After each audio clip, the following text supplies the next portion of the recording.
মা, এতদিন আমি তোমাকে মা বলে ডাকিনি, সেজন্য আমিও যে অনেক কষ্ট পেয়েছি।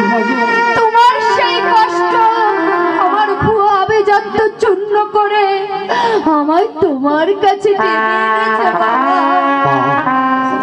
মা, আপনাদের সঙ্গে আমি অনেক দুর্ব্যবহার করেছি মা। আমার সব অহংকার ভেঙে চূর্ণ হয়ে গেছে। আমায় আপনি ক্ষমা করুন মা।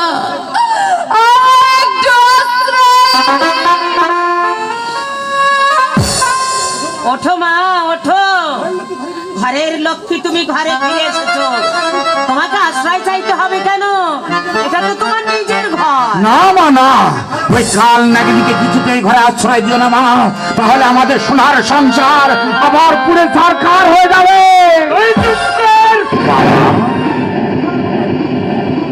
প্রেতের পেজুজ ধারার মধ্যে কোনোদিন বিষ আসতে পারে না। বাবা, আমি আপনাদের সঙ্গে অনেক অন্যায় করেছি বাবা। আমায় আপনি ক্ষমা করুন বাবা। আমায় আপনি ক্ষমা করুন। ওঠো, ওঠো মা। মা, আমি তোমাকে যে মুহূর্তে লক্ষ্মীর বেশে দেখেছি, সেই মুহূর্তে আমি তোমাকে ক্ষমা করে দিয়েছি মা। বাবা, ও মা, তুমি এসেছো বলে আজ মুকুন্দ হালদারের ভাঙা ঘরে চাঁদের হাট বসেছে মা। এই চাঁদের হাটে শুধু একজন উপস্থিত নেই, সেটাই হচ্ছে আমার সবচেয়ে বড় দুঃখ।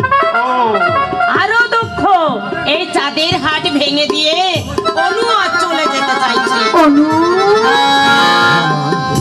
দুদিন পর তো যেতেই হতো, তাছাড়া রিজার্ভেশন যখন হয়ে গেছে আমি আর দেরি করতে চাই না।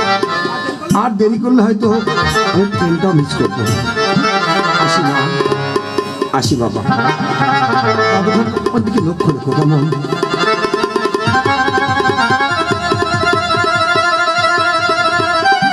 আসি বাবা। ভালোভাবে থেকো। তোমার যাওয়া হবে না। তুমি এখানে? তুমি আমায় একদিন বলেছিলে না তোমার কাছে আবার আমায় ফিরে আসতে হবে? আমি ফিরে এসেছি। তবে হ্যাঁ, আমি একা আসিনি, সঙ্গে আরেকজনকেও নিয়ে এসেছি। এই আয়, জোরে আশীর্বাদ দিবি, আয়।